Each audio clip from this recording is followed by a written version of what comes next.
मंगलाचरण। मंगल में मंगल करन वीतराग विज्ञान नमो तार जाते भये हरे हंतादि महान कर मंगल करहूँ महा ग्रंथ करन के काज जाते मिले समाज सब पावे निज पद विराज इस भव तरु का मूल एक जाना मिथ्या भाव ताको कर निर्मूल अब करिए मोक्ष उपाय आत्मज्ञान ही ज्ञान है शेष सभी अज्ञान विश्व शांति का मूल है वीतराग विज्ञान वीतराग विज्ञान ही तीन लोक में सार वीतराग विज्ञान का जय घर होए प्रसार। सम्यक दर्शन पुरुषार्थ की प्रतीति। आचार्य अमृतचंद जी का समय सार में लिखा हुआ अत्यंत मार्मिक कलश जीवों को आत्मानुभूति की प्रेरणा देता हुआ तत्व का कौतूहली कैसे भी करके कौतूहलवश इस आत्मा को जीव को जानना चाहिए और आत्मा को जाने बिना हम कभी सुखी नहीं हो सकते और ना सुखी होने की कोई आगे भी व्यवस्था है। इसलिए आत्मानुभूति करना ही सुखी होने का सच्चा उपाय है। आत्मानुभूति करने के लिए क्या करना चाहिए? तो आचार्य कहते हैं थोड़ी देर के लिए सही, आधा घंटा 2 घंटा 1 घंटा के लिए सही, इस शरीर मन वाणी वचन इन सबके कार्यों से निर्वृत होकर इनमें से उपयोग हटाकर अपने त्रिकाली ध्रुव भगवान आत्मा की श्रद्धा पूर्वक वेद ज्ञान के बल से उसमें गोता लगाना चाहिए, उसमें डूबना चाहिए। आचार्य देव जी कहते हैं कि इस काम को करने में तुम्हें चाहे जितना कष्ट भोगना पड़े फिर भी आत्मानुभव जरूर कर लेना, क्योंकि आत्मानुभव ही सुखी होने का उपाय है। और ये जो दुर्लभ मनुष्य भव मिली है, ये जो पर्याय है, जो जिनवाणी सुनने मिल रही है, इसमें आत्मानुभूति ही करने लायक है। इस पर्याय की सार्थकता आत्मानुभव में है, रुपया पैसा मकान दुकान स्त्री पुत्र कुटुंब परिवार जोड़ने में नहीं है। ठीक है, ये निर्णय कहते हैं। थोड़ा पढ़ते हैं, देखो कल अपन ने 84 लाख योनियों की चर्चा भी की थी, अब उसके आगे पढ़ते हैं। मैं निकट स्थित पदार्थों से पृथक ज्ञाता दृष्टा हूँ। शरीर वाणी मन सब बाह्य हैं, उन्हें नाटक रूप से देख, तू उनका साक्षी है। स्वाभाविक अंतर ज्योति से ज्ञान भूमिका की सत्ता में यह सब जो ज्ञात होता है वह मैं नहीं हूँ, परंतु उसका मात्र ज्ञाता हूँ। ऐसा उसे जान तो सही, और उसे जानकर उसमें लीन तो हो। आत्मा में श्रद्धा ज्ञान और लीनता प्रकट होते हैं, उनका आश्चर्य लाकर एक बार पड़ोसी हो। देखो क्या कहते हैं आचार्य कि तेरे पास सबसे निकट क्या है, कि सबसे निकट वाले भावों में सबसे पहले शुभ अशुभ भाव के भाव ख्याल में है ना। जो शुभ अशुभ भाव है वो सबसे निकट, फिर उसके बाद है ये मन वाणी, फिर उसके बाद है ये शरीर, फिर उसके बाद है बाहरी संयोग। तो आचार्य कहते हैं कि तू इनमें से किसी का भी कर्ता धर्ता नहीं है। ये सब कुछ भी तेरे निकट तो हैं, दिखते तो हैं एक में होते हुए, लेकिन उनका एक परिणमन भी तेरे हाथ में नहीं है। फिर जीव क्या करता है? तो कहते हैं जीव तो पृथक है और उन सबके परिणमन को जानता और देखता है। क्या करते हैं? जानते और देखते हैं। जानने देखने के अलावा करता धरता मैं नहीं हूं, लेकिन अज्ञानता से, मिथ्यात्व से, एकत्व बुद्धि से, विपरीत मान्यता से जानने को कर्ता मानता है। ये काम तो है सिर्फ जानने का, लेकिन जानने के विकल्प में अपने को कर्ता मानता है, जानने को कर्ता समझता है। ये शरीर को मैं जानता तो हूँ, लेकिन ये शरीर का मैं करता नहीं हूँ। लेकिन ये जानने में अगर भ्रम पैदा होता है कि जैसा मैं जानता हूँ, बुद्धि लगाता हूँ, तब तो काम बनता है। मैं देखो शरीर का ऐसा परिणमन कराता हूँ, मैं सोच समझ के बोलता हूँ, तभी तो वाणी निकलती है। ख्याल में है ना? ये जो वाणी है तभी तो निकलती है। सचिन जी, आवाज आ रही? आवाज आ रही सुनील जी? ठीक है। तो वो क्या कहते हैं कि आचार्य कहते हैं कि भाई तुम पृथक हो, पृथक तुम्हें होना नहीं है, और तुम ज्ञाता दृष्टा हो, तुम्हें ज्ञाता दृष्टा होना नहीं है। फिर देखो शरीर वाणी मन सब बाह्य है, इनको अपना स्वरूप मानना अज्ञान है। देखो हम रात और दिन एक त्रिकाली ध्रुव आत्मा को छोड़कर ना जाने कहाँ कहाँ अपनापन करते हैं, कहाँ कहाँ धक्के खाते हैं, और वहां हमें अनादर के अलावा कुछ नहीं मिलता। क्या मिलता है? मन वाणी शरीर संयोग रात और दिन इनकी चिंता करते हैं, और बदले में कभी सुख नहीं मिलता, बदले में चिंता ही मिलती है। रात और दिन शरीर के प्रति चिंता, ऐसी ऐसा रोग नहीं हो जाए, ऐसा नहीं हो जाए, फिर भी होता रहता है।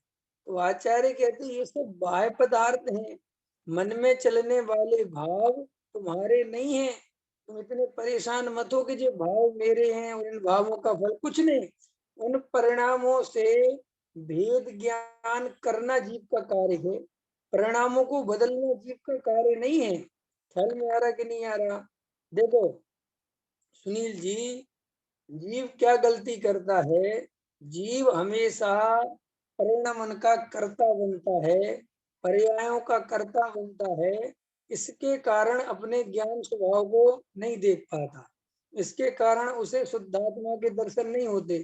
क्यों? क्योंकि कर्ता दो तरह का बनता है जी। पहले बुरे कार्यों का कर्ता बनता था, पहले बुरे परिणामों का कर्ता बनता था, और अब मैंने परिणाम सुधार लिए, अब मैं सुधर गया, अब मैं तो पूजा पाठ भक्ति में लगा रहता हूँ, स्वाध्याय में लगा रहता हूँ, इन परिणामों का कर्ता बन गया। तो ये कर्तात्व नहीं छूटता, तो सारा उपयोग इसी काम में लगा रहता है। पहले लोग घर बनाने में मग्न थे, अब मंदिर बनाने में मग्न है। पहले घर के लिए पैसा जोड़ने में मग्न थे, अब मंदिर पे पैसा जोड़ने में मग्न है। लेकिन आचार्य कहते इसको समझ में नहीं आता है कि भाई इन सब के बीच में मैं जानने देखने के अलावा कुछ नहीं करता धरता। तो वो क्या कह रहे गुरुदेव? शरीर वाणी मन सब बाह्य हैं, वो सब नाटक हैं। वे नाटक माने जैसे टीवी में नाटक चलता है, उसमें हम क्या करते हैं? हम सिर्फ जानते देखते हैं, वहां हमारे हाथ में तो कुछ है नहीं। वहां पर जो डायरेक्टर हैं, जो उसके करने धरने वाले हैं, वो जब चाहेंगे उसको चेंज कर देंगे, जो करना करेंगे। लेकिन वहां तुम क्या करोगे? कि तुम सिर्फ जानोगे और देखोगे। ऐसे ही आचार्य कह रहे हैं कि ये जो शरीर मन वाणी संयोग है, इनका करता धरता तू नहीं है, तू जानने देखने वाला है। इनका परिणमन अपनी योग्यता से अपने काल में हो रहा है, ये बात तू स्वीकार कर। और जैसे नाटक में तू जानता है कि मेरे हाथ में कुछ नहीं है, ऐसे ही शरीर मन वाणी के बारे में भी ये निर्णय कर कि मेरे हाथ में कुछ भी नहीं है, मैं करता धरता नहीं हूँ। इन सब से मेरा तो सिर्फ और सिर्फ ज्ञाता दृष्टा रूप जो संबंध है, जानने देखने का, बस वो है। तू उनका साक्षी है। देखो गुरुदेव क्या कह रहे हैं? तू उनका साक्षी है, सिर्फ जानने देखने वाला है। लेकिन तू जानने देखने वाला ना मानकर मैं इनका करता धरता हूँ, तुझे इसमें ज्यादा मजा आता है। जानने देखने में क्या मजा है? अरे साहब, हम एक कार्यक्रम में थे, हम तो जानने देखने सब, वो तो भाई साहब उनके हाथ में था सब पावर। तो दुनिया में क्या होती है कि करता धरता बनने में जीव को आनंद समझ में आता है। एक जैसे लोग में देखो ना, तो साहब तुम क्या कर रहे थे? अपन तो हाथ में कुछ नहीं था, अपन तो शांति से बैठे थे, ये मालिक लोग तो वे हैं, हाथ में तो उनके है। लेकिन आचार्य कहते हैं कि सच बात बता, जिनके हाथ में है, परेशान वे हो रहे हैं कि परेशान तू हुआ? अपन एक शादी में गए, अपने हाथ में कोई व्यवस्था नहीं है, अपन को कोई टेंशन नहीं है, अपन शांति से बैठे हुए हैं। जिनके घर में शादी है वे लगे हुए हैं, पड़े हुए हैं, तो अब इसको लगता है अरे साहब उनके हाथ में पावर, पावर कहाँ है? वो आकुलता में चल रहा है, वो परेशान हो रहा है। तुम शांति से निराकुलता में बैठे हुए हो, लेकिन हमें निराकुलता में सुख नहीं समझ में आता। हमें ऐसा समझ में आता कुछ तो होना चाहिए, कुछ तो होना चाहिए। बस ये आकुलता में जीने की आदत पड़ गई है। शांति से हम बैठे हुए हैं, हम कोई करने धरने के हमारे जीवन में नहीं है, तो ऐसा लगता है साहब मजे तो मोदी के हैं, मजे तो साहब प्राइम में। क्या मजे हैं? मजे किससे कहते हैं? रात और दिन चिंताओं में घिरे रहना ख्याल में है कि नहीं आया? पूरी दुनिया की चिंता करके जो आदमी गए वो सुखी मानते हैं अज्ञानता से, और हम शांति से बैठे में कोई सुखी कोई दुख नहीं है, लेकिन इसे सुख नहीं मानते। ये मिथ्यात्व है, समझना सुनील जी, पंकज जी, ये मिथ्यात्व का लक्षण है। ये सुख सुख नहीं दिखाई देता और दुख में दुख दिखाई नहीं देता। ख्याल में है कि नहीं है? ये विपरीत मान्यता किसे कहते हैं? मिथ्यात्व कैसे कहते हैं? कि जैसे जो जीव है उसे जीव नहीं मानता, और जो जीव नहीं है उसे जीव मानता है। शरीर जीव नहीं है तो शरीर को जीव मानता है, और जो असली जीव है उसकी खबर नहीं है। मिथ्यात्व माने विपरीत मान्यता। तो वो खाली जीव अजीव के संबंध में नहीं है, वो विपरीत मान्यता सुख दुख के संबंध में भी है कि नहीं? मैं शांति से अपने घर में बैठा हूँ, मेरे को किसी का करने धरने का विकल्प नहीं है, मेरे पास कोई व्यापारिक कुछ नहीं है, मैं बहुत आनंद में साथ, लेकिन मुझे कोई आनंदित नहीं मानेगा, मुझे कोई सुखी नहीं मानेगा। अरे बेचारा अकेला रहता है घर में, इसके कुछ नहीं है। और एक आदमी है, समझ लो प्राइम मिनिस्टर है, गृह मंत्री है, वो इस रैली में जा रहा है, उस रैली में जा रहा है, कहाँ कहाँ बेचारा परेशान, लेकिन उसको कोई परेशान नहीं मानता। लोग कहते देखो सर उसके कितने मजे हैं। माने ये मिथ्यात्व की हालत ये है। मिथ्यात्व की देखो गहराई क्या है, कि सुख को सुख नहीं मानता और दुख को दुख नहीं मानता। जो दुखी है उनको सुखी मानता है, और जो सुखी है उनको दुखी मानता है। जब ऐसी मान्यता है तो स्वयं के संदर्भ में भी ऐसा ही है। बैठा है शांति से, कोई दुख नहीं है, तो कहता अरे हम तो साहब दिन भर खाली बैठे, कुछ काम ही नहीं है। तो खाली बैठना सुख का लक्षण है कि काम करना तो सुख का लक्षण है? सिद्ध भगवान क्या कर रहे हैं बताओ? सिद्ध भगवान क्या कर रहे हैं? बीमार आदमी इसलिए परेशान होता है तो उसे लगता है मैं कुछ काम का नहीं बचा, जबकि बीमार आदमी को सोचना चाहिए कि अब तो मैं सिद्ध भगवान जैसा हूँ, शांति से कुछ लेना देना नहीं। लेकिन उसको आकुलता सताती है, मैं कुछ काम नहीं कर रहा, मैं 4 दिन से पड़ा हुआ हूँ, मेरे घर गृहस्थी, बस यही तो दुख है। आचार्य कहते देखो कि तुम ज्ञाता दृष्टा सिद्ध भगवान की पूजा करते हो, अनंत भगवान को प्रणाम करते हो, उनके अर्घ चढ़ाते हो, और कभी ये विचार क्यों नहीं करते कि आखिर वे सिद्ध भगवान कर क्या रहे हैं? बताओ पंकज जी, जिन सिद्ध भगवान की तुम्हें महिमा आ रही है, क्या कर रहे हैं वो सिद्ध भगवान? बताओ। कोई भी देश चला रहे हैं, कहीं के वो प्राइम मिनिस्टर हैं, और कहीं साहब वो अनंत बल के धनी है। तो मिथ्या दृष्टि तो बल उसे ही मानता है ना जिसमें कुछ हेर फेर कर सके। ऐसे बल का क्या मतलब जिसमें कुछ करना धरना तो है नहीं है? बोलो साहब, मैं अरबपति हूँ, बोलो सुनील जी, मैं अरबपति हूँ, लेकिन मैं 1 रुपया खर्च नहीं कर सकता, तो बोलो मुझे अरबपति कहोगे? कहोगे काहे के अरबपति हो? यदि सिद्ध भगवान अनंत बल के धनी है, लेकिन एक भी पुद्गल परमाणु को परिणमन नहीं कराते, एक भी पुद्गल को परिणमन को कराने की सोचते भी नहीं, तो काय के अनंत बल के धनी है?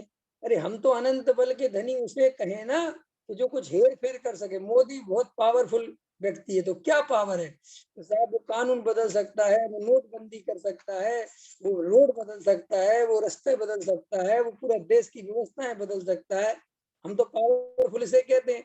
लेकिन देखो मोदी की कोई पूजा नहीं करता है कि नहीं? सिद्ध भगवान की पूजा हो रही, अनंत भगवान की पूजा हो रही, जबकि सिद्ध भगवान कुछ नहीं कर रहे। तो अब हमें इस पे विचार करना पड़ेगा कि हमें महिमा तो आ रही है अंदर में मोदी की, अथवा कोई पावरफुल ये जो भी नेता हैं, पैसे वाले हैं, जो भी है, हमें महिमा तो आ रही है उनकी, और अर्घ चढ़ा रहे हैं अनंत भगवान को, ये झूठी बात है। तो अब अनंत भगवान को अर्घ जो चढ़ रहा है वो क्यों चढ़ रहा है? कि अनंत भगवान को अर्घ चढ़ रहा है वो परंपरा से चढ़ रहा है, देखा देखी चढ़ रहा है। पूरी दुनिया ने कहा जी भगवान इसलिए चढ़ रहा है। वहां की हमें असली महिमा तो किसकी आती है? कि जिसके हाथ में पावर हो। हमारा जी किसको देखने के लिए बेताब रहता है? अनंत भगवान को कि अमिताभ बच्चन को? बोलो है। हमें अभी अनंत भगवान के दर्शन करने की उमंग और रस्त, हमारे घर के बाहर अमिताभ बच्चन निकले या कोई फिल्म स्टार निकले या कोई नेता निकले, उससे हाथ मिलाने की, उससे देखने की उमंग, दोनों में अंतर है कि नहीं? अगर दोनों में अंतर है तो आचार्य कहते हैं कि तू ऊपर ऊपर बोलता है कि अनंत भगवान की जय, अंदर से तो तुझे जय किसी और की दिखती है, महिमा किसी और की दिखती है। समझ में आ रही मेरी बात? क्योंकि इनके सामने तो झुकता नहीं है, तो ये तो अहंकार का चक्कर है, वरना असली महिमा तो उसी की है जिसके जैसा बनना चाहता है। तो अभी हम भगवान बनना चाहते हैं कि हम पावरफुल बनना चाहते हैं, धन धन कमा के क्या करना चाहते हो, नेता बन के क्या करना चाहते हो, है ना, रूप रंग सवार के क्या दिखाना चाहते हो, ये निर्णय करो। तो अंदर आचार्य कहते हैं कि तुम्हें सिद्ध भगवान जैसा रहने की बिल्कुल भी आदत भी नहीं है, और तुम सिद्ध भगवान जैसा रहना भी नहीं चाहते। सिद्ध भगवान रहने का मतलब क्या बताओ? सिद्ध भगवान बनने का मतलब है कि अब दुनिया में उसे कोई नहीं जानेगा। बोलो। अरे भाई, सिद्ध भगवान समझते हो ना तुम? पंकज जी, सिद्ध भगवान मतलब क्या? जिन्हें कोई नहीं जानता, व्यक्तिगत। क्योंकि सिद्ध भगवान एक तो नहीं है ना, सिद्ध भगवान कितने हैं? अनंतानंद सिद्ध भगवान है। तो अनंतानंद सिद्ध परमेष्टि भगवान की जय। तो विवेक सिद्ध परमेष्टि का नाम तो नहीं आया ना, विवेक साथ में तो लग के नहीं आया ना, सब सिद्ध परमेष्टि है। तो ऐसे तो सब मनुष्यों की जय, हमें उसमें खुशी थोड़ी होती है। सब देशवासियों की जय, हमें खुशी नहीं होती। हमारा कोई नाम ले पर्सनल, हमारा फोटो छपे, हमारा हेडिंग छपे, ख्याल में है कि नहीं आया? समझ में आती कि नहीं आती? ख्याल में आता कि नहीं आता? तो आचार्य कहते हैं कि भैया, तुम अनंत भगवान बनोगे, सिद्ध भगवान बनोगे, तो तुम्हें ये दुनिया पूछेगी नहीं, क्योंकि वहां तो बहुत अनंत भगवान है, बहुत सिद्ध भगवान है, और सबको अर्घ दिया जाएगा, तो उसमें तुम्हें भी अर्घ मिल जाएगा। लेकिन तुम्हारी ऐसी पूछ नहीं होगी जैसी तुम चाहते। तो हमें यहाँ पर कोई नहीं पूछता, हमें कोई जरा सा बाजार में नहीं जानता, तो हम इसके लिए रात और दिन परेशान रहते हैं कि हमें कोई जाने। और हमारा लक्ष्य क्या है? सिद्ध बनने का। तो सिद्ध बनने का मतलब क्या है? कि मुझे जगत का कोई नहीं जाने। देखो, निहाल भाई के बारे में बार बार कहता हूँ कि मुझे सारे जगत के अज्ञानी जीव जाने, इसमें मुझे कोई रस नहीं है। मुझे अनंत अनंत सिद्ध भगवान जानते हैं, मुझे इसमें बहुत रस है। और हमारा रस किसमें है? कि हमें सारे संसारी जीव जाने, हमारा मंदिर में फोटो लगे, हमारा पत्रिका में फोटो लगे, लोग हमें जाने। ख्याल में है कि नहीं आया है? ख्याल में है कि नहीं आया? बहुत गहराई से देखो। एक बार मेरे पास एक कोई आया तो प्रवचन के लिए, बोले साहब हमारे मंदिर में प्रवचन करना है। तो मैंने मना कर दिया, मैंने कहा नहीं, मेरे पास टाइम नहीं है साहब, मैं नहीं आ पाऊंगा प्रवचन करने के लिए। तो बोले साहब हम आपके नाम के होर्डिंग लगवाएंगे, आपका फोटो लगवाएंगे, है, और अब वो मंदिर वाले तो कुछ नहीं करेंगे जिनमें आप जा रहे हो, आपको पूरे विश्वास नगर में फोटो लगवाएंगे। बोलो कैसे कैसे लालच दिए जाते हैं, किसका फोटो लगवाएंगे, किसका नाम देंगे, है, ऐसी हालत है। जरा सा अपना कहीं नाम छप जाए तो वो 10 बार देखते हैं। तो आचार्य कहते हैं अगर इस नाम में इतना मोह पड़ा हुआ है तो तुझे आत्मा का दर्शन कैसे होगा?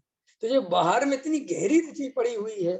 देखो, मान कसाय अलग चीज है, और मान कसाय में रुचि होना अलग चीज है।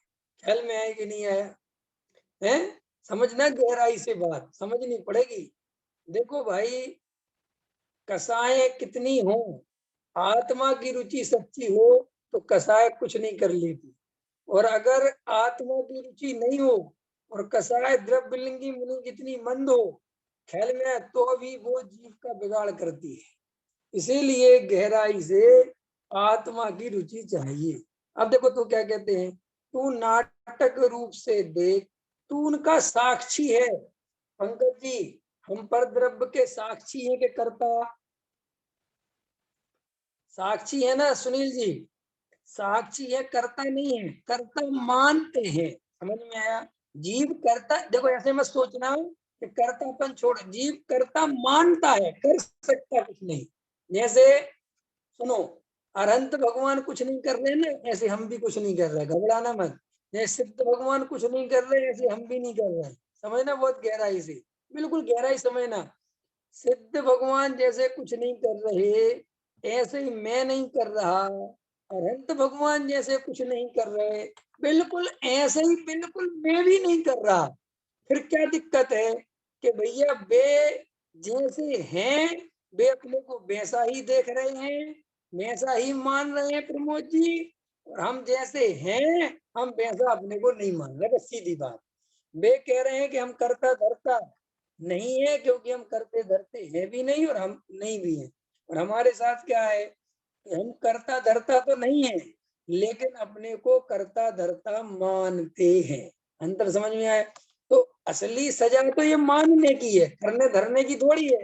करने धरने का कुछ काम होता तो भी समझ में आता कि चलो साहब कुछ तो जीव ने किया। जीव ने आज तक कुछ नहीं किया, सिर्फ और सिर्फ जीव ने ये मान्यता करी कि मैंने किया। एक कहानी अपने को याद होगी, आपको मैंने पीछे भी सुनाई होगी, कि एक बस में बहुत बड़ा संदूक रखा हुआ था और वो बस जा रही थी। जब उसका लास्ट समझ लो स्टैंड आ गया, तो बस में से सब उतर गए, लेकिन वो संदूक किसी ने नहीं उठाया। तो कंडक्टर ने बोला कि भाई ये संदूक जिसका हो वो ले लो। तो वहां पर एक चोर था, उसने वहीं खड़े खड़े देखा कि अरे ये संदूक का मालिक कोई नहीं दिखता। तो वो 2-4 मिनट कंडक्टर भी चिल्लाता रहा, लेकिन कोई नहीं आया। तो एकदम से एक्टिंग करते हुए आया और बोले साहब ये संदूक मेरा है, मैं भूल गया था। तो उस कंडक्टर ने कहा ठीक है भाई ले लो, तुम्हारा है तो मुझे क्या है। तो उसने जैसे ही संदूक लिया, ख्याल में है कि नहीं मेरा है, और चलने को उठाया, इतने में वहां पुलिस आ गई। पुलिस ने कहा ए रुको, ये संदूक किसका है? समझ में ना? अब वो घबरा तो रहा था कि मेरा तो नहीं, फिर भी अब बोल ही दिया मेरा, तो क्या बोला, मेरा है। कि तुम कहाँ से लाए थे? कि हम तो फलानी जगह से लाए थे। अच्छा अच्छा अच्छा, खोलो इस संदूक को। साहब इसमें मेरे कपड़े हैं, मेरे सामान है। अरे खोलो तो सही, खोलो। और खोला तो उसके अंदर क्या था? एक लाश थी। क्या थी? लाश। अब एकदम घबरा गया, और पुलिस वालों ने उसको डाला और ले गए गाड़ी उठा के। अब वो कह रहा मेरा नहीं था, मेरा नहीं था। कि भैया अब तो तेरा ही है, ख्याल में है कि नहीं है? ऐसी आचार्य कहती है जीव बेचारा करता धरता कुछ नहीं है, किया विया कुछ नहीं है, ये भ्रम से अपने को कर्ता मान के अनंत दुख भोग रहा है। इसके लिए डॉक्टर साहब एक उदाहरण देते हैं बहुत अच्छा, कि एक गांव में एक किसान की भैंस मर गई जंगल में। ख्याल में चरने गई और मर गई। तो किसान को बहुत गुस्सा आया और किसान गया और देखा मेरी भैंस मर गई। तो किसान ने कहा कि मेरी भैंस को किसने मारा, मेरी भैंस को किसने मारा? तो वहां पर उसकी भैंस को एक बहुत बड़ा समझ लो सांप जैसा होता है गुहेरा, उस गुहेरे ने काटा था उसको। समझ में आया? तो मरी तो वो गुहेरे के काटने से थी, लेकिन गुहेरे की बनावट का होता है गिरगिट। गिरगिट तो सब जानते हैं, जो रंग बदलता है, वो छोटा सा होता है। तो गिरगिट ने सोचा बहुत अच्छा मौका है आज तो हीरो बनने का, और गिरगिट किसान से बोला तुम्हारी भैंस को मैंने और बड़े भैया ने मिलके मारा। ख्याल में आया कि नहीं आया? क्या कहा? मैंने और बड़े भैया ने मिलके मारा। तो किसान ने उठाया पत्थर और उसके सिर पर पटक दिया। बोले तुझसे तो निपटे ले, तेरे बड़े भैया से बाद में निपटे। और वहीं पर प्राण पखेरु उड़ गए, किसके? गिरगिट के। ऐसे ही आचार्य कहते हैं कि उस गिरगिट ने जबकि कुछ भी नहीं किया था। ऐसे ही आचार्य कहते हैं कि ये जीव भ्रम से मेरा मकान, मेरी दुकान, मैंने बनाया, मैंने जोड़ा, मेरा पैसा, मेरी पत्नी, मेरे बच्चे, और एकदम मान कसाय में एकत्र कर करके उछलता है, और इसी उछलते उछलते निकोच चला जाता है। समझ में आया नहीं? और कोई वहां पूछे कि तुमने किया क्या, किया कुछ नहीं, तो सजा किस बात की है? कि करने की मान्यता रखी, और इस बात की सजा है। ख्याल में है कि नहीं है? आचार्य कितना देखो, ये थोड़ी सी ये उलझन है, समझ में है ना? ये जो उलझन है ना, ये जीव को समझ नहीं पा रहा है, और यहीं से मुक्ति का द्वार खुलता है, यही मोक्ष का द्वार खुलता है, ज्यादा कुछ है नहीं। जैसे अपन ने तिलिस्म वगैरह, ये नाटक वगैरह देखते थे अपन, जादू वगैरह के नाटक, उसमें तिलिस्म होते हैं कि वहीं सब कुछ होता है और उसको दिखाई नहीं देता, और बस जरा सी एक ऐसा हटाना है और पूरी चट्टान खुल जानी है। खुलिया सिम देखा कि नहीं? खुलिया सिम जब अपन बचपन में, तो वो डाकू होता है, तो जरा सा वो पत्थर घुमाना है और बस वो पहाड़ खुल जाएगा। ऐसे आचार्य कहते हैं कि ये जीव इतना आनंदमय है, इतना सुखमय है, अनंत सुख का पिंड है। जैसे चीनी में सब ओर से मिठास है, ऐसे जीव सब ओर से सुखी है, संपन्न है, कोई तकलीफ नहीं है, अनंत गुणों से भरा पड़ा हुआ है, कोई आकुलता का कार्य नहीं है। फिर भी ये जीव जरा सी राय की ओट में पहाड़ जैसी स्थिति बनी हुई है। इस जरा से निमित्त नैमित्तिक संबंध की वजह से पर द्रव्य में ही सुख बुद्धि मानता है, पर द्रव्य में कर्ता धर्ता बना रहता है, और अपने स्वरूप को भूला रहता है, और अनंत दुख को भोगता रहता है। ख्याल में जरा सी कुछ नहीं है। देखो, अभी के अभी विचार करो, अब भी इसी समय अगर मैं अपने को आत्मा मानूं अभी इसी टाइम, तो बताओ अब दुख क्या है?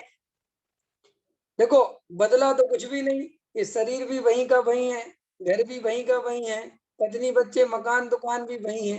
अंदर सिर्फ ये मैंने माना कि मैं ये शरीर नहीं हूँ, मैं विवेक कुमार नहीं हूँ, मेरी कोई पत्नी नहीं है, मेरे कोई बच्चे नहीं है, मेरा कोई मकान दुकान नहीं है, मैं तो सिर्फ ज्ञान स्वभावी जीव तत्व हूँ। ऐसा मानते ही बताओ भैया, अनंत दुख खत्म हो गया कि नहीं हो गया?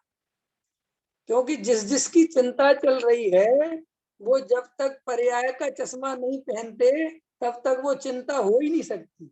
जैसे ही पर्याय का चश्मा पहना, और सारी चिंताएं घेर लेती हैं। और वो पर्याय का चश्मा, विवेक जी ये चश्मा लगा रखा है तुमने, दिनेश जी आपने भी लगा रखा, प्रमोद जी ने भी लगा रखा, 3 चश्मे वाले दिख रहे सामने। ये चश्मा रात को सोते समय उतारते हो कि नहीं? उतारते हो प्रमोद जी, के सोते सोते भी पहनते रहते हो? के साथ सोते समय उतार देते, इसका कोई यूज नहीं है। आचार्य कहते हैं ये जीव पर्याय का चश्मा सोते हुए भी नहीं उतारता। ख्याल में आया कि नहीं आया? उतारता ही नहीं, बिल्कुल पागलपन के दौरे पड़े हुए हैं, एक समय के लिए भी आत्मा देखने को राजी नहीं है। जब देखो पर्याय दृष्टि, पर्याय दृष्टि, मैं विवेक कुमार, मैं विवेक कुमार, मेरे बच्चे, मेरी मकान, मेरा दुकान, मैं जैन जाति का हूँ, मैं काला हूँ, मैं गोरा हूँ, मेरे पास कम पैसा है, मेरे पास ज्यादा पैसा है, मैं बहुत होशियार हूँ, मैं बहुत मूर्ख हूँ। ऐसी ही पर्याय दृष्टि कर करके अनंत आकुलता में जीता रहे, जबकि आकुलता का कोई काम नहीं है। जैसे रस्सी में कभी सर्प हो ही नहीं सकता, लेकिन रस्सी को सर्प मानने के कारण आकुलता पूरी सर्प जैसी चल रही है। चल रही कि नहीं चल रही? ऐसे ही जीव कभी दुखी हो ही नहीं सकता, जीव का कोई दुख का कारण ही नहीं है। स्वयं के अज्ञान से, स्वयं की मिथ्या मान्यता से, पर द्रव्य का कर्ता भोक्ता बनकर, शरीर को अपना मानकर महा दुख भोग रहा है, महा दुख, और इस दुख से बचना भी नहीं चाहता। सही बात तो ये है कि दुख से बचने का उपाय भी दुखी होने का ही उपाय है। क्या कहा मैंने? वाक्य को दोहरा लो, दुख से बचने का उपाय भी दुखी होने का ही उपाय है।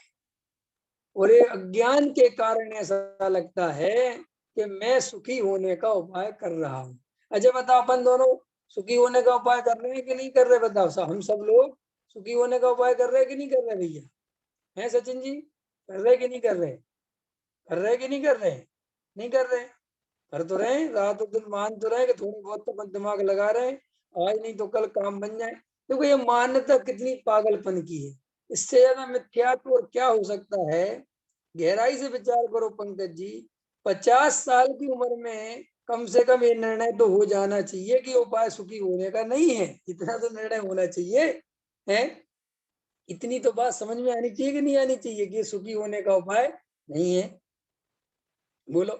लेकिन अभी भी इच्छाओं में लगा हुआ है, अभी भी लगा हुआ है कि ये काम बन जाए तो बस काम बन जाए, बस काम बन जाए, बस काम बन जाए, बस काम बन जाए, बस काम बन जाए, काम बन जाए, काम बन जाए, काम बन जाए। बस मैं सुखी हो जाऊंगा, बेटा बड़ा हो जाए, बेटा पढ़ लिख जाए, शादी हो जाए, विवाह हो जाए, मैं सुखी हो जाऊंगा। ये मूर्ख को समझ में नहीं आती कि कितने के बच्चों की शादी हो गई, कितने जीव सुखी हुए, हुए कोई सुखी।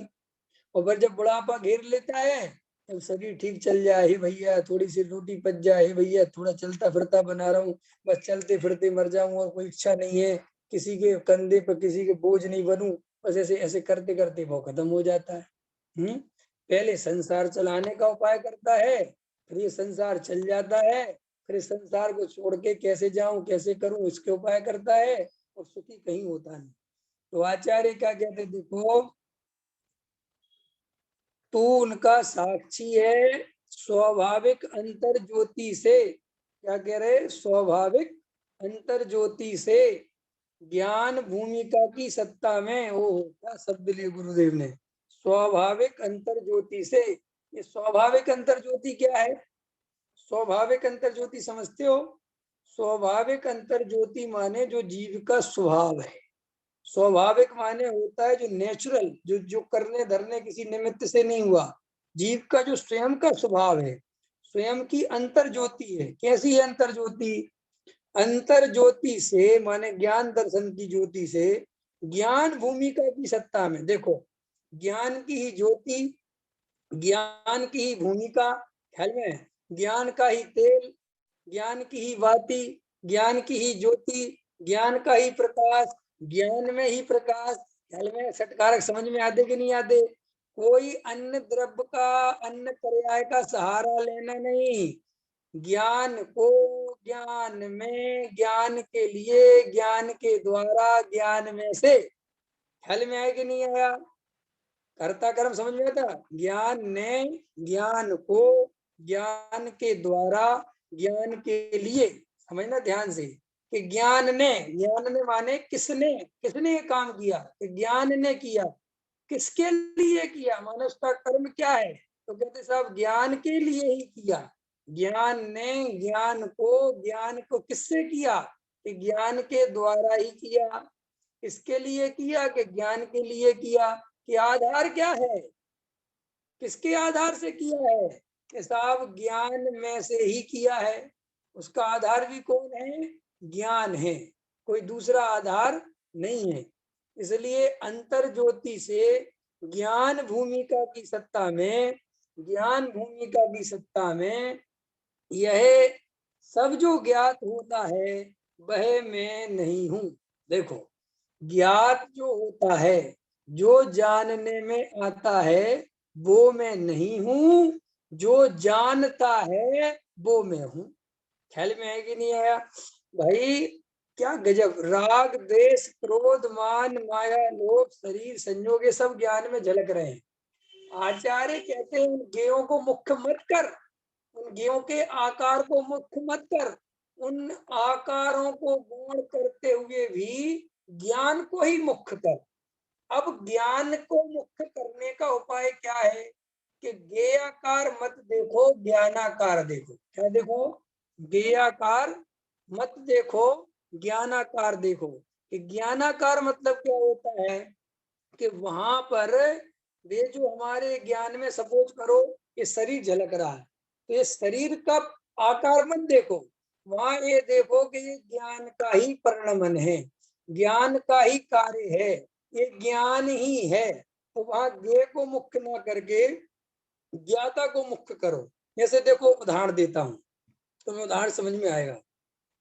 जैसे कभी आपने देखा हो, जब ये बच्चे मेले वगैरह में जाते हैं तो शक्कर के खिलौने बिकते थे पहले, ठीक है?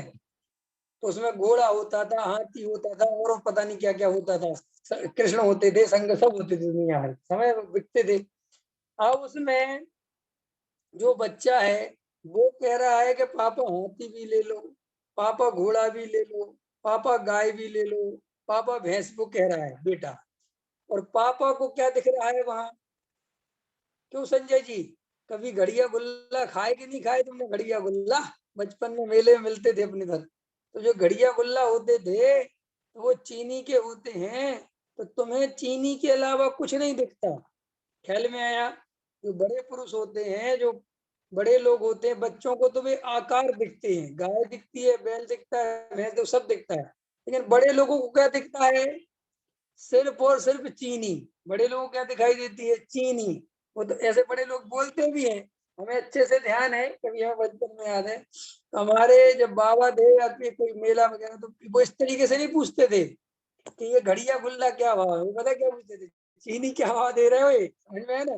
शक्कर क्या भाव है? साहब उस समय चलती थी 10 रुपए किलो, मुझे याद है। तो वो कहते थे साहब 15 रुपए किलो, तो वो कहते थे 10 रुपए किलो चल रही है। तो 15 के साहब हमें मेहनत भी लगी थोड़ी बहुत इनको बनाने में, तो 2 रुपए ले ले मेहनत के, और क्या है। लेकिन उनको क्या दिखती है? कि चीनी ही दिखती है। क्या दिखती है? चीनी ही दिखती है। बस आचार्य कहते हैं यही काम तुम्हें यहाँ करना है। अज्ञानी को तो दिखता है शरीर, मकान, दुकान, स्त्री, पुत्र, कुटुंब, परिवार, धन, संपत्ति, ये सब दिखता है। और ज्ञानी को क्या दिखता है? ज्ञानी को सब जगह ज्ञान ही ज्ञान दिखता है। क्या दिखता है? ये नहीं दिखते, क्या दिखते हैं? ज्ञान। देखो प्रवचन सार में आचार्य कुंद कुंद देव ने ऐसा प्रयोग किया कि भाई ये गे भी ज्ञान को ही, मैंने मेरे को ही प्रसिद्ध कर रहे हैं। अच्छा बताओ, ये जितने भी पदार्थ जानने में आ रहे हैं, ये मेरे ज्ञान की सत्ता को प्रसिद्ध कर रहे हैं कि नहीं कर रहे? बोलो। ये हैं, इसका मतलब ज्ञान है। विवेक जी ध्यान दो, इंपॉर्टेंट बात है ये। है विवेक जी, समझ में आ रहा है कि नहीं आ रहा? क्या समझ में आया है? नहीं समझ में आया ना? समझ में ये आया कि वहां गे नहीं है, ज्ञान है। मुख्यता किसकी है? क्योंकि गेयों के बिना ज्ञान नहीं होता। ये किसकी प्रसिद्धि हो रही है? किसकी प्रसिद्धि हो रही है? ये मेरी प्रसिद्धि हो रही है। यहाँ तुम्हें ऑक्सीजन दिखाई दे रही पंकज जी? अरे बोलो, तुम जिस कमरे में बैठे हो तुम्हें ऑक्सीजन दिखाई दे रही क्या? सुनील जी, ऑक्सीजन दिखाई दे रही? लेकिन आप अभी जिंदा बैठे हो, तो वो ऑक्सीजन को प्रसिद्ध कर रही कि नहीं कर रही? कि अगर वहां ऑक्सीजन नहीं होती तो जिंदा नहीं हो सकते थे, काम खत्म, मर जाते। ख्याल में आया? ऐसे ही आचार्य कहते हैं ये जो गे झलक रहे हैं कि देखो मकान, देखो दुकान, देखो बच्चे, देखो पत्नी, देखो ये सब, सुनो सुनो, ये किसको प्रसिद्ध कर रहे हैं? कि यहाँ कोई जानने देखने वाला जीव तत्व है, यहाँ कोई जानने देखने वाला ज्ञायक भाव है। जब तो कह रहे हैं तो देखो मकान, देखो दुकान, देखो पत्नी, देखो बच्चे, ये देखने वाला कोई है तभी तो ये बात कही जा रही है। कोई मुर्दे से कहता है? क्यों मुर्दे को दिखाते हो तुम कुछ? हैं? बताओ दिनेश जी, मुर्दे को दिखाते हो कुछ कि देख देख तेरा घर? मुर्दे से कोई कहता है देख देख तेरी पत्नी? कोई कुछ नहीं कहता। साहब क्यों नहीं कहता? कि इसमें जो देखने वाला था वो गया। ख्याल में आया? तो आचार्य कहते हैं तू ज्ञान की भूमिका की सत्ता में, यह जो सब ज्ञात होता है वह मैं नहीं हूं, परंतु उसका मात्र ज्ञाता हूं। ऐसा उसे जान तो सही, किसे? अपने को। और उसे जानकर उसमें लीन हो तो सही। आत्मा में श्रद्धा, ज्ञान और लीनता प्रकट होते हैं, उनका आश्चर्य लाकर एक बार पड़ोसी हो जा। इसका मतलब क्या है? आचार्य कहते एक बार ऐसी श्रद्धा प्रतीति कर कि भाई आत्मा का अनुभव होता है, ज्ञान स्वभावी आत्मा का आश्रय होता है, जीव सर्वज्ञ स्वभावी है, जीव अरूपी है, अमूर्तिक प्रदेशों का पुंज है, भयंकर शक्तिशाली है, बहुत ताकतवर है, सारे जगत में इतनी ताकत है उसके अंदर, उसका कभी मरण नहीं होता, उसको कोई वादी व्याधि उपाधि का रोग नहीं आता, उसको कोई अग्नि, कोई कोई वायु, कोई जल, कुछ भी उसका बिगाड़ सुधार नहीं कर सकता। ऐसा मैं हूं। आचार्य कहता है ऐसा आश्चर्य लाओ, ख्याल में आया कि नहीं आया? ऐसा आश्चर्य भर के देखो कि वाह क्या चीज है, और एक बार उस आत्मा में डुबकी लगा दे। शरीर मन वाणी की क्रिया, अब देखो फिर और गुरुदेव क्या कहते हैं, शरीर मन वाणी की क्रिया तथा पुण्य पाप के परिणाम वे सब पर हैं। शरीर की क्रिया मैं कर सकता हूँ, मैं प्रवचन कर सकता हूँ, मेरे अंदर परिणाम, मेरा मन में भाव चल रहा है, वो भाव चल रहा है, ये सब मेरे हैं। आचार्य के क्या कहते गुरुदेव कि वे सब पर हैं, पुण्य पाप के परिणाम भी पर हैं। दया दान पूजा के परिणाम मैंने किए, मेरे द्वारा किए गए अच्छे परिणाम हैं, सबको करना चाहिए। आचार्य कहते सब झूठ है, पुण्य और पाप के परिणाम का कर्ता जीव नहीं है, जीव तो जानने देखने वाला है। अपने अपने बारे में जब भी कोई परिचय देना पड़े, तुम्हें अपने बारे में जो सच्ची श्रद्धा करनी है, कौन सी श्रद्धा करनी है? अपन देखो, मेरा नाम विवेक कुमार जैन है, मेरा मूल निवास मध्य प्रदेश का है, मैं इधर रहता हूँ, ये सब मुझे अपने परिचय में आचार्य कह रहे तुम्हें रटा हुआ है ना, ये सब झूठा है पहली बात। अब तुम्हें असली परिचय अपना याद करना है, अनुभव करना है, तो क्या असली परिचय है कि मैं जीव तत्व हूँ, मैं जानने देखने वाला हूँ, इसके अलावा मेरा और कोई परिचय नहीं है। ये शरीर मन वाणी पुण्य और पाप के परिणाम ये सब पर है, ये मेरा स्वरूप नहीं है। दिखने में ऐसा आता है, देखने में लगता है, क्योंकि जो भी मेरा परिचय करना चाहता है उसको पहले इन्हीं से मिलना पड़ता है। मिलना पड़ता है कि नहीं मिलना पड़ता? ख्याल में आया कि नहीं आया? जैसे किसी को मोदी से मिलना है, किसी को किसी प्राइम मिनिस्टर से मिलना है, तो उसके नीचे काम करने वाले कितने लोग लगे हुए होंगे, पहले उनसे मिलो, फिर उससे बड़े ऑफिसर से मिलो, फिर उससे बड़े ऑफिसर से मिलो, फिर उसके बड़े ऑफिसर से मिलो, लेकिन वे सब मोदी नहीं है, उनमें मोदी तो एक ही है। ऐसे आचार्य कहते हैं कि जीव तो एक ही है, जीव तो सिर्फ जानने देखने वाला है, उसके पहले जो शरीर मन वाणी राग द्वेष क्रोध मान माया लोभ पुण्य और पाप के परिणाम ये सब बीच में मिलते हैं, लेकिन ये जीव नहीं है, और तुम इन्हें अपना स्वरूप मत मानो अगर तुम्हें सुखी होना है तो। देखो ये सब परिणाम पर हैं, विपरीत पुरुषार्थ द्वारा पर का स्वामित्व माना है। देखो इसे गुरुदेव कह रहे विपरीत पुरुषार्थ, पुरुषार्थ भी दो तरह का हो गया, एक सम्यक पुरुषार्थ और एक विपरीत पुरुषार्थ। वर्तमान में अनंत जीवों का क्या चलता है, अज्ञानी जीव का विपरीत पुरुषार्थ। विपरीत पुरुषार्थ में ज्यादा ताकत क्यों लगती है? क्योंकि वैसा स्वरूप है नहीं, और वैसी वैसी मान्यता है, वैसी ताकत लगानी है, पर द्रव्य से सुख आएगा नहीं।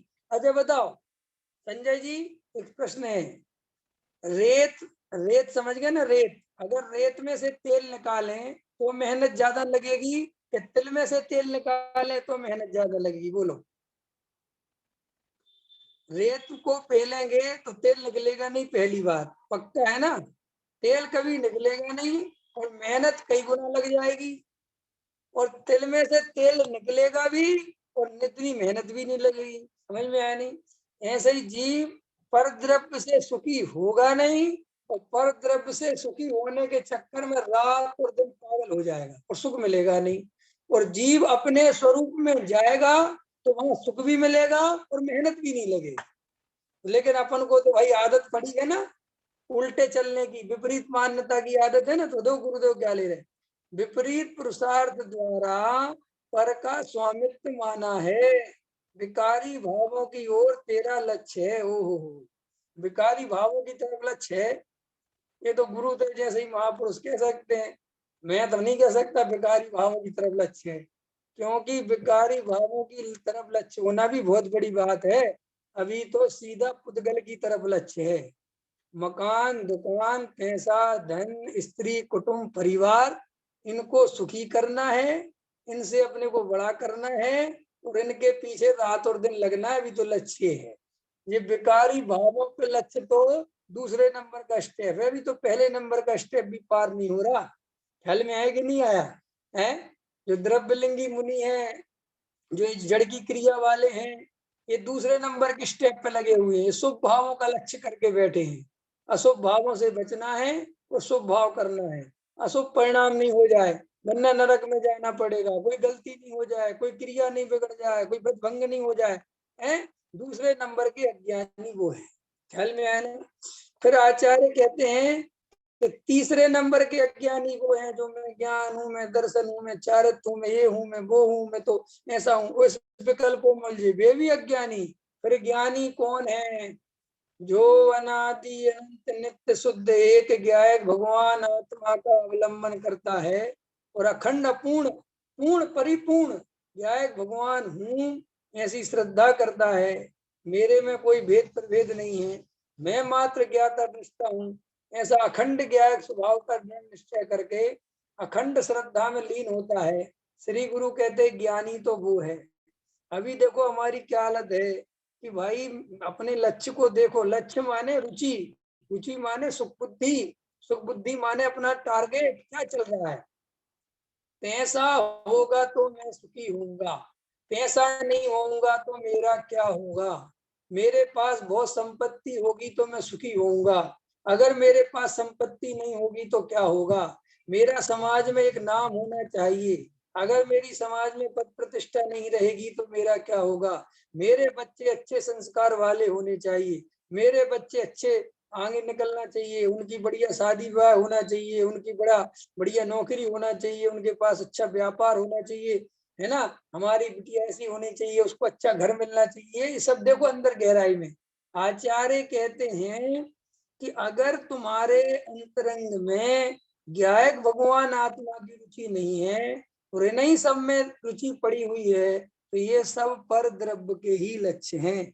देखो संयोग में, संयोगी भावों में जीव का होना अलग बात है, उन संयोग और संयोगी भाव को अपना अस्तित्व मानना, उसमें से सुख मानना और ये नहीं होगा तो मेरा क्या होगा, ऐसी विपरीत मान्यता, ये अज्ञानता के ही लक्षण है, ये ज्ञानी होने का लक्षण नहीं है। ज्ञानी कभी पर द्रव्य से अपनी सत्ता नहीं मानता, ज्ञानी कभी ऐसा, ज्ञानी माने जिनको ज्ञानी होना है, घबराना नहीं। क्या कह रहा हूं मैं, थोड़ा सा समझ में आया सचिन जी? थोड़ी दूसरी बात, ज्ञानी और अज्ञानी के दो खाते मत करना। अरे जिनको ज्ञानी होना है ना, उनको भी ये मान्यता बनानी पड़ेगी कि पर तरफ से सुख नहीं होता, ये मान्यता बनाए बिना ज्ञानी नहीं हो सकते। ख्याल में आया सुनील जी ये बात? ये कहलाता है सम्यक दर्शन का पुरुषार्थ। सम्यक दर्शन के पुरुषार्थ में वे सारी बातें शामिल हैं जो एक सम्यक दृष्टि के जीवन में होती है। तो कोई ऐसा सोचे कि पहले सम्यक दर्शन हो जाएगा फिर हम मान्यता छोड़ देंगे, बिल्कुल नहीं। मान्यता पहले छूटेगी, विपरीतता पहले छूटेगी, सम्यक दर्शन बाद में होगा। अंतर समझ में आया? सम्यक दर्शन तो इस बात की निशानी है कि इस जीव ने विपरीतता छोड़ दी। ख्याल में आया? अंतर समझ में आया कि नहीं? सम्यक दर्शन के बाद विपरीतता छूटेगी ऐसा नहीं, विपरीतता छूटेगी तो सम्यक दर्शन होगा। तो वो सम्यक दर्शन इस बात को सिद्ध करेगा कि इस जीव ने विपरीत मान्यता छोड़ दी थी। ख्याल में आया? इसलिए बहुत सारे लोग लगता है अभी अभी अरे अभी अभी अभी अभी कुछ नहीं, अगर अभी पैसे रुपए मकान दुकान में सुख बुद्धि चल रही है और इस आशा से बैठे हो साहब हमें जब आत्मा की रुचि हो जाएगी, जब संदर्शन हो जाएगा तो हम रुपया पैसा मकान दुकान छोड़ देंगे, बिल्कुल बेकार की बातें हैं। रुपया पैसे मकान दुकान की रुचि पहले छूटती है, सम्यक दर्शन बाद में होता है। ऐसा नहीं होता कि पंच इंद्रिय विषय भोगों की खूब रुचि बनी रहे, जोड़ने तोड़ने की रुचि बनी रहे और जीव को सम्यक दर्शन हो जाए। रुचि तो बिल्कुल परद्रव्य की चाहिए ही नहीं। क्या कहा मैंने? ये सब नाटक दिखने चाहिए, ये परद्रव्य के कार्य नाटक दिखना चाहिए, इनमें निर्णय होना चाहिए कि यहाँ कुछ नहीं मिलेगा। तो आचार्य कहते फिर वो आत्मा की ओर बढ़ेगा। क्यों? क्योंकि विपरीत पुरुषार्थ तभी छूटता है जब ये निर्णय बन जाए कि इस पुरुषार्थ से कुछ नहीं मिलेगा। अंतर समझ में आया? अरे मुझे एक दुकान बंद करनी है, मुझे दूसरा व्यापार करना है, बताओ विवेक जी दूसरा व्यापार किस आधार पर किया जाएगा? दूसरा व्यापार इस आधार पे किया जाएगा जब पहले वाले में सुख नहीं दिखे कि इसमें कुछ नहीं आता भैया, 2 पैसे का और आगे भी इसका चांस खत्म है, कुछ ये धंधा बिल्कुल बैठने वाला है, ठीक समझ ना मेरी बात। तब उसका वहां से उपयोग हटेगा और दूसरे व्यापार में लगना चालू होगा, उसके बारे में सोचना चालू करेगा। अगर उसको पहले ही व्यापार में प्रॉफिट दिख रहा है तो वो चलेगा नहीं, दूसरा उस पर तरफ जाएगा ही नहीं, दिमाग से भी यही सब मिल रहा है। ऐसे बहुत से लोग हैं, बहुत सारी बातें तो करते हैं लेकिन चिपके वहीं रहते हैं, क्योंकि माल मिल रहा है ना, सुख मिल रहा है ना। आचार्य कहते हैं ऐसे ये जीव कहता तो है मुझे आत्मा में जाना है, मुझे रुपया पैसा मकान दुकान में कुछ नहीं रखा, लेकिन सुख बुद्धि वहीं पड़ी रहती है, इसलिए आत्मा नहीं मिलता। आत्मा के लिए तो है खड़ा कबीरा बाजार में, क्या कह रहे, खड़ा कबीरा बाजार में हाथ में ले क्या गुलाटी, क्या क्या कहते हैं कबीरदास जी, क्या कहते हैं, खड़ा कबीरा बाजार में हाथ में लिए गुलाटी, समझ गए ना। और और अपना घर जो बावरे, अपने घर को जो छोड़ने को राजी हो, वो संग चले वह साथी। जो हमारे साथ में अगर चलना हो तो घर बार छोड़ने को तैयार हो, घर बार मन समझ गए, मार दे, माने वहां से दृष्टि हटा दे और आत्मा में जाने की ताकत रखता हो, तो कबीरदास जी कहते तो मेरे साथ चल सकता है। अगर तुझे अभी पर द्रव्य में से सुख दिखता है तो भैया तू वहीं देख ले। ख्याल में आती बात, समझ में आती, नहीं पकड़ में आई बात। अभी तुम्हें ऐसा लगता है रुपये पैसे मकान दुकान सुख आएगा तो और तसल्ली कर लो, लेकिन ये मत करो कि वहां का भी सुख ले लूं, थोड़ा आत्मा का भी सुख ले लूं।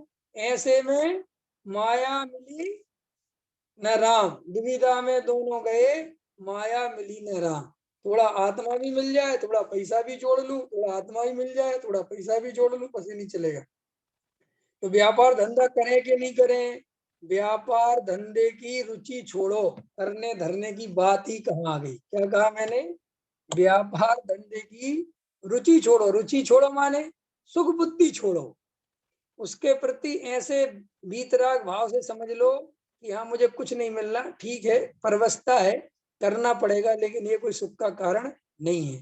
तो ये तुम्हें आत्मा की ओर धकेलेगा और तुम व्यापार आदि को बहुत रुचि पूर्वक करोगे, बहुत एकत्र बुद्धि से करोगे, बहुत सुख बुद्धि से करोगे, तो फिर वहां से निकल नहीं पाओगे। अंतर समझ में आएगी, नहीं आया। ओहो, चारित्र मोह माने क्या, जिसमें से ज्ञानी जीव निरंतर निकलना चाहता है और अपने स्वरूप में जाना चाहता है, फिर भी जा नहीं पाता, इसका नाम चारित्र मोह है। अरे जिसको अपने स्वरूप में जाने का भाव ही नहीं बने और अपने स्वरूप की ओर दृष्टि न रहे, और कैसा चारित्र मोह का उदय चल रहा है, वो चारित्र मोह का उदय नहीं है, वो दर्शन मोह का उदय है। अंतर समझ में आया कि नहीं आया, गहराई से विचार करो।